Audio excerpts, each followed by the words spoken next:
Hello my crafting bunnies, it's Mio here, and today I'm going to show you how to make this super cute alpaca using needle felt. This alpaca is inspired by the Japanese alpaca versions. I love how colorful and happy they look, so I based this one off of those models. I think it's a great alternative for those who don't want to buy one or don't want to import one, so just follow this video if you'd like to learn how to make it, and let's just get started. As with all needle felt projects, you're going to need a felting needle. You can purchase those at Hobby Lobby or at handcrafter.com.hk, a sponge, and some felting wool. So this is going to be the base color of my alpaca. I'm just taking some flesh white colored wool and I'm just rolling it into a cylinder as you see here. And I'm going to needle felt this into a sphere. So all I'm doing is taking my felting needle and poking it around several times, gently rotating it a couple times so that it will form a nice round ball. The more times you poke your needle through the felting wool, the more cross-links it forms, the more smaller and solid it becomes. So after you make the round head, you're going to move on to the body. To me, the body kind of looks like a small miniature hot dog. It's just a little bit longer than the round head that I have. And once you're happy with the shape of it, you can put the head on top of the body and kind of get a general idea as to how large the body is in proportion to the head. To attach the two pieces together, I'm just using my felting needle to felt it down. No glue is required. With a smaller piece of wool, I'm going to felt this into a small, tiny, flat coin, and this is going to be the nose of my alpaca. And with some sewing needle and thread, I'm going to form the mouth and the nose of my alpaca. Instead of using felting wool to form the lines, I think sewing thread forms much straighter lines and it looks really clean if you're not very good at felting really small thin lines. But if you want to felt a nose and a mouth, that's completely optional. I know some of you guys avoid sewing like the plague. Admittingly, I do too sometimes because it's just so time consuming and requires so much precision. But I went ahead and sewed on the nose and the mouth, and once you're happy with how it looks, go ahead and needle felt this onto the head of your alpaca.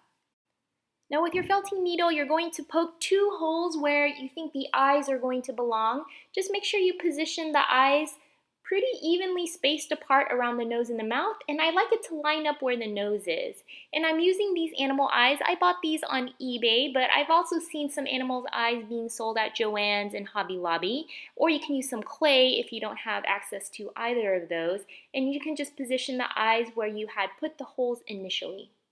So here is my very creepy and naked alpaca, and now we're going to go ahead and give it some really cute wool. I've chosen this very light baby pink wool to cover my alpaca. If you want your alpaca to be any other color like the alpaca ones have, like the blue and the mint green, absolutely go crazy with your wildest dreams.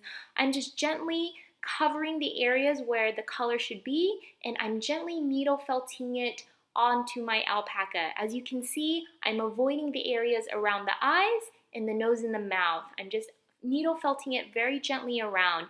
And the reason why I'm using such a gentle hand is because I want my alpaca to be very fluffy. I don't want the felting wool to be stuck to the face. I want it to be very lightly and very gently needle felted onto the head and the body.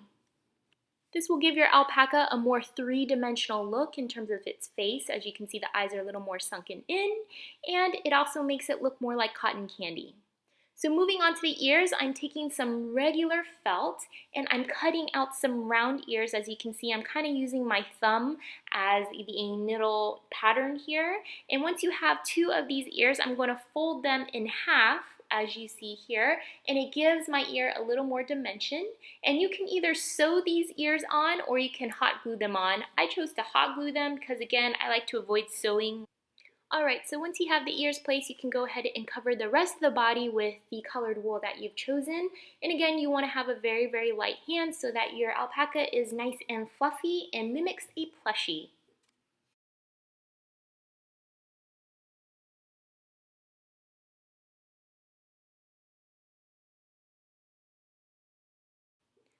Alright, so this is what my alpaca looks like so far. Now I'm going to need some legs, so with the same colored flesh wool that I used earlier for the head and body, I'm going to needle felt some cylinders to form the 4 stubborn legs that alpacas have. And all you have to do is position them on the bottom part of the body and needle felt them to the pink fluffy body that you have felted earlier. For the tail of your alpaca, I took a lot of pink wool and rolled them into small little balls, and once I have a huge cluster of them, I kind of just needle felted all of the balls onto the butt part so it kind of looks like a cute, fluffy, round tail. I don't know why, but I think needle felting a bunch of balls onto the tail is the most satisfying part of this tutorial. It's kind of like popping bubble wrap. Anyway, so now we're going to decorate your alpaca, and as you know, all the alpaca ones come in different colors and sizes and have all sorts of different decorations.